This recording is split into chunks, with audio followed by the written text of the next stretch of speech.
Bonjour, bilan des 3 mois de professionnalisation.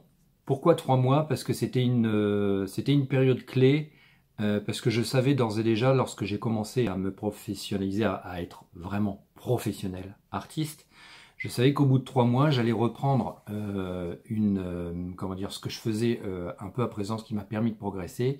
Euh, du coaching, c'est-à-dire que je suis suivi par une personne, j'en parlerai plus tard, hein, enfin dans une autre vidéo, par une personne pour vraiment y aller de façon mesurée, réfléchie, stratégique, pour vraiment être un vrai professionnel et pas être un artiste au fond dans son atelier à se morfondre. Et donc du coup, voilà, je me suis quand même posé un petit défi de 3 mois pour savoir ce que je pouvais réaliser par moi-même suite à différents apprentissages, mais en étant un peu lâché quelque part dans la nature. Et donc le bilan est plutôt positif parce que j'ai fait une vente. Donc ça c'est plutôt sympa parce que ça légitime le statut de professionnel en tant que tel. Il y a quelque chose qui s'est passé aussi, c'est que j'ai remporté un prix spécial du jury au salon du Perret en Yvelines. Donc ça, au niveau de la reconnaissance du travail par ses pairs, c'est plutôt satisfaisant. Et ne nous cachons pas derrière notre petit doigt si on s'exprime, si on veut montrer son travail, on a besoin de la reconnaissance de ses pairs. Et puis plusieurs salons de programmés, et là j'aborde bientôt une chose qui fait partie de la vie de l'artiste, c'est d'aller voir des galeries. Je procrastinais jusqu'à présent parce qu'en fait il y a quelque chose qui me turlupinait depuis pas mal de temps. Après c'est la notion de prix et d'être en phase avec le marché. Alors, qu'est-ce que c'est que cet artiste qui parle de prix et de vente, etc. Ben oui, mais ça fait partie de son travail. Je le répète, ça ne consiste pas à rester dans son atelier à peindre. L'artiste doit pouvoir communiquer, montrer son travail, montrer l'évolution de son travail, tisser des liens, parce que mine de rien, c'est pour moi la mission première de mon travail artistique, que ce soit aussi bien artistique que dans la partie vente. Mais voilà, pour moi, l'art sert à tisser le lien avec d'autres personnes. Voilà. Maintenant, c'est vrai que la partie prix m'a toujours posé problème, tout simplement parce que, comme je suis graphiste de formation, j'ai été freelance.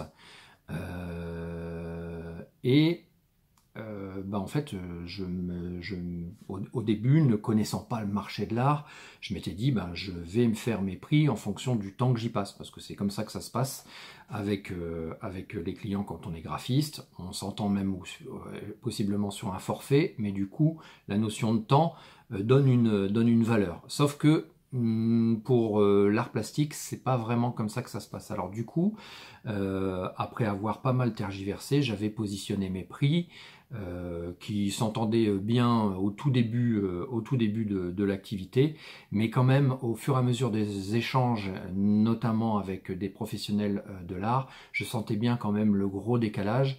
Et aussi par l'expérience que j'ai en entreprise, je sais ce que c'est que d'avoir des prix trop bas.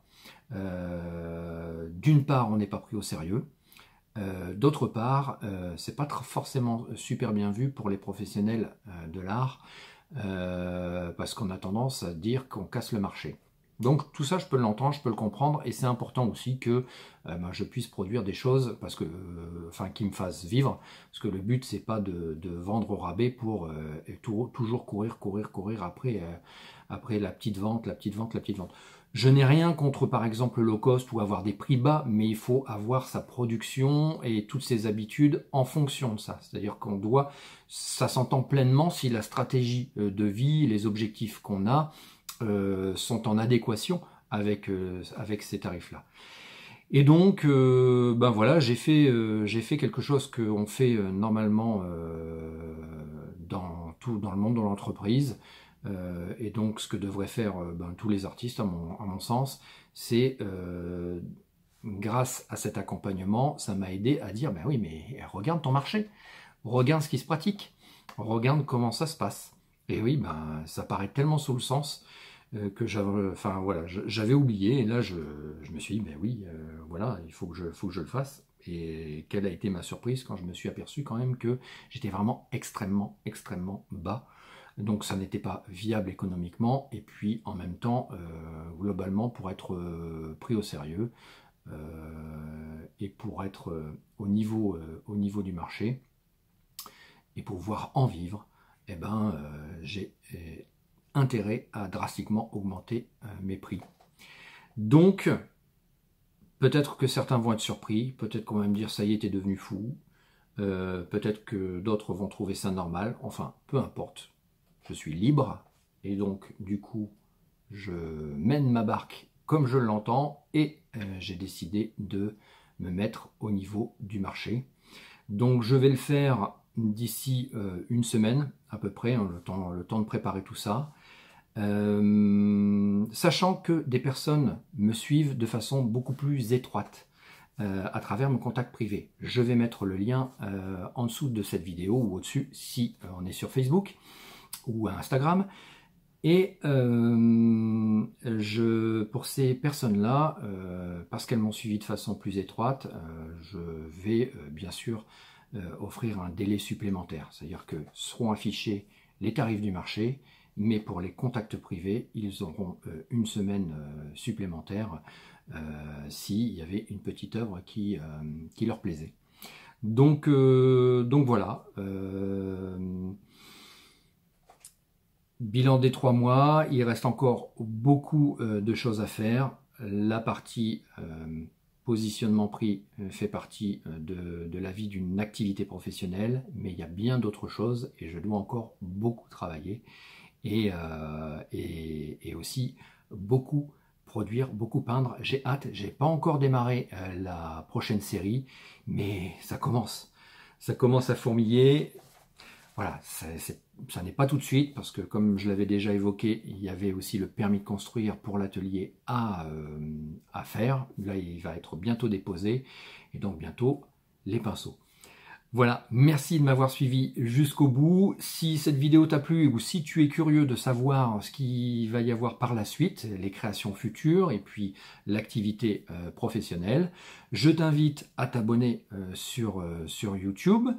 Et je t'invite aussi à t'abonner sur la lettre d'info où tu auras aussi des infos plus exclusives et puis des opérations, au niveau commercial, il y aura quand même certains avantages, ce qui est tout à fait normal pour des personnes qui prennent le temps, et je les en remercie de me suivre. Voilà, à très bientôt.